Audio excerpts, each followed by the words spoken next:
തിരുമല അനിലിന്റെ ആത്മഹത്യയിൽ ബി.ജെ.പിയുടെ വാദം തുളയുന്ന നിർണായകമായ ചില വിവരങ്ങൾ കൂടി ഇന്ന് നമ്മുടെ മുൻപിലേക്ക് എത്തുകയാണ്. ഈ ഫാം ടൂർ സഹകരണ സംഘത്തിലെ സാമ്പത്തിക പ്രശ്നങ്ങൾ അനിലിനെ വലിയ തോതിൽ പ്രതിസന്ധിയിലാക്കിയിരിക്കുന്നുവെന്ന് കുടുംബം. വ്യക്തിപരമായ കാരണങ്ങൾ കൊണ്ട് ഒരിക്കലും തിരുമല അനിൽ ആത്മഹത്യ ചെയ്യില്ല, നീതി ലഭിക്കണമെന്നാണ് അനിലിന്റെ ഭാര്യ പറഞ്ഞിരിക്കുന്നത്. മാനസ തിരുവനന്തപുരത്ത് നിന്ന് നമ്മളോടൊപ്പം ചേരുകയാണ്. മാനസ, അതായത് ഈ തിരുമല അനിലിന്റെ ആത്മഹത്യയിൽ ബി.ജെ.പി നേതൃത്വത്തിൻ്റെ വാദങ്ങൾ ഓരോ ദിവസവും പൊളിഞ്ഞു വീഴുന്നതാണ് നമുക്ക് കാണാൻ കഴിയുന്നത്. ഇന്നത്തെ ഏറ്റവും പ്രധാനപ്പെട്ട കാര്യം എന്തായിരുന്നു? ആ കുടുംബത്തിൻ്റെ മൊഴി പ്രത്യേക അന്വേഷണ സംഘം രേഖപ്പെടുത്തി എന്നതായിരുന്നു ഏറ്റവും പ്രധാനപ്പെട്ട കാര്യം. അതിൽ തന്നെ ഇതിൽ വളരെ വ്യക്തമായിട്ട് ആ കുടുംബം പറയുന്നുണ്ട് ബി.ജെ.പിയുടെ വാദങ്ങൾ പൊളിക്കുന്ന പല കാര്യങ്ങളും. ഒന്ന്, ഈ സാമ്പത്തിക പ്രതിസന്ധി തന്നെയാണ് ആത്മഹത്യയുടെ ഏറ്റവും പ്രധാനപ്പെട്ട കാരണം. ആ സാമ്പത്തിക പ്രതിസന്ധി എങ്ങനെ ഉണ്ടായി എന്ന് നമ്മുടെ മുൻപിലുണ്ടല്ലോ, തെളിവുകൾ സഹിതം വാർത്തകളായിട്ട്. അത് തന്നെയാണ് മനു, ഓരോ കാര്യങ്ങളും ശരിവെക്കുന്ന രീതിയിലുള്ള കാര്യങ്ങളാണ് പുറത്തു വരുന്നത് എന്നുള്ളതാണ്. ഇന്ന് അന്വേഷണ സംഘത്തിൻ്റെ, അതായത് പ്രത്യേക അന്വേഷണ സംഘമാണ് ഇപ്പോൾ കേസ് അന്വേഷിക്കുന്നത്. ആദ്യം പൂജപ്പുര പോലീസായിരുന്നു കേസ് അന്വേഷിച്ചിരുന്നത്. പിന്നീട് പ്രത്യേക അന്വേഷണ സംഘത്തെ നിയോഗിച്ച് ഉത്തരവിറക്കുകയായിരുന്നു. 6 അംഗ സംഘമടങ്ങിയ അന്വേഷണ സംഘമാണ്. കന്റോൺമെന്റ് ACP സ്റ്റുവർട്ട് കില്ലറിന്റെ നേതൃത്വത്തിലാണ് അന്വേഷണവും നടക്കുന്നത്. ഈ സംഘമാണ് ഇന്ന് തിരുമല അനിലിന്റെ വീട്ടിലെത്തി കുടുംബത്തിന്റെ മൊഴി രേഖപ്പെടുത്തിയത്. മൊഴിയിൽ കുടുംബവും ഉന്നയിക്കുന്ന ആരോപണം അല്ലെങ്കിൽ പരാതി എന്ന് പറയുന്നത് ഇക്കാര്യങ്ങളാണ്. അതായത് വ്യക്തിപരമായി ഒരു സമ്മർദ്ദവും അനിലിനില്ല, അല്ലെങ്കിൽ സാമ്പത്തിക ബുദ്ധിമുട്ടോ അത്തരം കാര്യങ്ങളൊന്നും അനിലിന് ഇല്ല. ഈ സൊസൈറ്റിയുമായി ബന്ധപ്പെട്ട സാമ്പത്തിക പ്രതിസന്ധി ഉണ്ടായി, അതിൽ കുറച്ച് ആരോപണങ്ങൾ നേരിടേണ്ടി വന്നു. പിന്നീട് അത് മാനസികമായി സമ്മർദ്ദത്തിലേക്ക് ആഴ്ത്തി, അതാണ് ആത്മഹത്യയിലേക്ക് വഴിവെച്ചത് എന്നതാണ് കുടുംബത്തിൻ്റെ ഭാഗത്ത് നിന്ന് ഇന്ന് ഉണ്ടായ പ്രതികരണം എന്ന് പറയുന്നത്. മാത്രമല്ല, ഈ ആത്മഹത്യക്ക് പിന്നിൽ ഉള്ള ആളുകളെ, കാരണക്കാരെ കണ്ടെത്തണമെന്നും തങ്ങൾക്ക് നീതി ലഭിച്ചേ മതിയാകൂ എന്നും അന്വേഷണ സംഘത്തോട് കുടുംബം ആവശ്യപ്പെടുന്ന ഒരു സ്ഥിതിയുമുണ്ട്. ഈ കാര്യങ്ങളൊക്കെയും തന്നെ സൂചിപ്പിക്കുന്നത്, അതായത് കുടുംബത്തിന് എന്തൊക്കെയോ പറയാൻ ഉണ്ടെങ്കിൽ കൂടിയും അതൊന്നും തന്നെ പറയാൻ പറ്റാത്ത ഒരു അവസ്ഥ കൂടി നമുക്ക് ഈ മൊഴിയിലൂടെ കാണേണ്ടതുണ്ട്. കാരണം കഴിഞ്ഞ ദിവസങ്ങളിൽ, അതായത് മരണ ദിവസം തന്നെ ഈ ബി.ജെ.പിയുടെ ചില നേതാക്കൾ, സംസ്ഥാന അധ്യക്ഷനും അതിൽ ഉൾപ്പെടുന്നുണ്ട്, രാജീവ് ചന്ദ്രശേഖരനും അതോടൊപ്പം തന്നെ ജില്ലാ അധ്യക്ഷനായ കരമന ജയനും വി മുരളീധരനും ഇത്തരത്തിൽ മരണ ദിവസം വീട്ടിലെത്തിയപ്പോൾ കൊലയ്ക്ക് കൊടുത്തില്ലേ എന്ന ഒരു പരാമർശം ഭാര്യ ആശയുടെ ഭാഗത്ത് നിന്ന് ഉണ്ടായിട്ടുണ്ട്.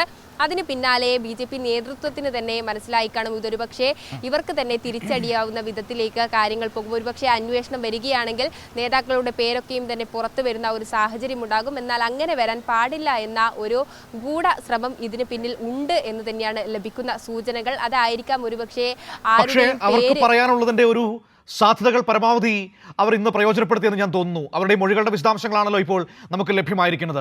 വ്യക്തിപരമായ കാരണങ്ങൾ കൊണ്ട് ഒരിക്കലും അദ്ദേഹം ആത്മഹത്യ ചെയ്യില്ല എന്ന് അവർ ഉറപ്പിച്ച് പറയുന്നുണ്ട്.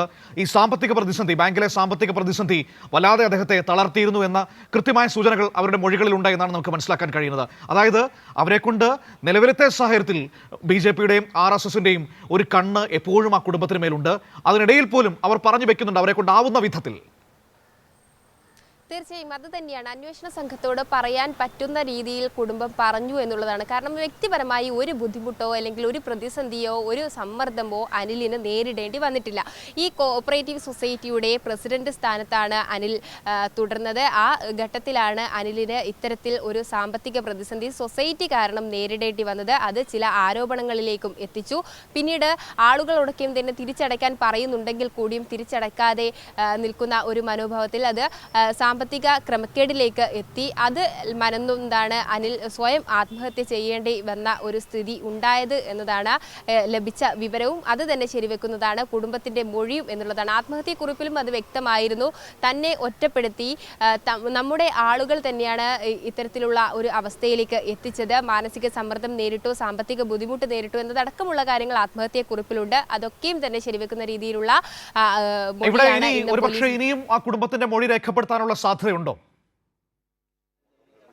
ത്തോട് ഇന്ന് മാധ്യമങ്ങൾ ഇക്കാര്യവുമായി ബന്ധപ്പെട്ട ചോദ്യങ്ങൾ ചോദിച്ചപ്പോഴും അവർ പറയുന്നത് എല്ലാ കാര്യങ്ങളും ചോദിച്ചു, പക്ഷേ ഒന്നും പറയാറായിട്ടില്ല. പക്ഷേ ഇനിയും മൊഴി രേഖപ്പെടുത്തേണ്ട ആവശ്യം വരികയാണെങ്കിൽ വീണ്ടും വീട്ടിലേക്ക് പോയി ഭാര്യയുടെ ഉൾപ്പെടെയുള്ളവരുടെ മൊഴി വീണ്ടും രേഖപ്പെടുത്താനുള്ള ഒരു സാഹചര്യം നിലനിൽക്കുന്നുണ്ട്. കാരണം ഇത്തരത്തിൽ ബാങ്കിന്റെ, അതായത് കോപ്പറേറ്റീവ് സൊസൈറ്റിയുടെ രേഖകളൊക്കെയും തന്നെ പോലീസിന്റെ പക്കലുണ്ട്. ആ രേഖകളൊക്കെയും തന്നെ പരിശോധിച്ച് ആരൊക്കെ എത്ര തുക എടുത്തിട്ടുണ്ട് എന്നതടക്കമുള്ള കാര്യങ്ങൾ പോലീസ് പരിശോധിച്ച് വരികയാണ്. ഒപ്പം ബാങ്ക് ജീവനക്കാരെയും ചോദ്യം ചെയ്യേണ്ടതുണ്ട്, അല്ലെങ്കിൽ അവരുടെ മൊഴി രേഖപ്പെടുത്തേണ്ടതുണ്ട്.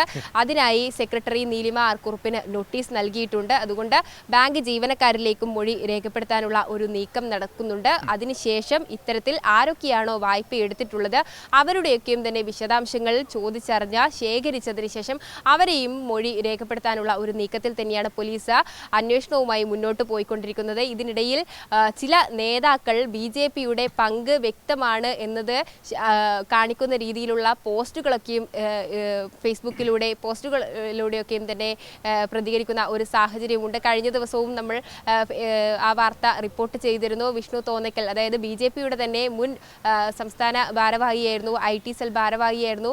അദ്ദേഹത്തിൻ്റെ ഫേസ്ബുക്ക് കുറിപ്പിലാണ് അദ്ദേഹത്തിൻ്റെ മരണത്തിന് കാരണം അവിടുത്തെ ജീവനക്കാരല്ല, BJP നേതാക്കളാണ് എന്നത് പകൽ പോലെ വ്യക്തമായ കാര്യമാണ്. മാത്രമല്ല ഈ നേതാക്കളൊക്കെയും തന്നെ വെള്ളപൂശുന്ന ഒരു രീതിയിലേക്ക്, അല്ലെങ്കിൽ നാടകം കളിക്കുന്ന ഒരു രീതിയിലേക്ക് അനുസ്മരണ പരിപാടിയിൽ ഉൾപ്പെടെ പങ്കെടുക്കുന്നു, ദുഃഖം രേഖപ്പെടുത്തുന്നു. അത്തരത്തിലുള്ള കാര്യങ്ങളൊക്കെയും തന്നെ നടത്തുന്നത് കണ്ട് സഹികെട്ടാണ് ഇത്തരത്തിലൊരു പോസ്റ്റ് ഇടേണ്ടി വരുന്നത് എന്ന് വരെ ഒരു നേതാവിന് ദയനീയമായി ഈ പൊതു മധ്യത്തിൽ, അതായത് സോഷ്യൽ മീഡിയ വഴി അറിയിക്കുന്ന ഒരു സാഹചര്യത്തിലേക്ക് വരെ നേതൃത്വം. തീർച്ചയായും അങ്ങനെ വലിയ പ്രതിസന്ധികളിൽ അങ്ങനെ നിൽക്കുകയാണ് BJP നേതൃത്വം. അതാണ് നമുക്ക് കാണാൻ കഴിയുന്നത്. തിരുമല അനിലിന്റെ ആത്മഹത്യ അത്രമാത്രം അവരെ കുരുക്കിലേക്ക് എത്തിച്ചിട്ടുണ്ട്.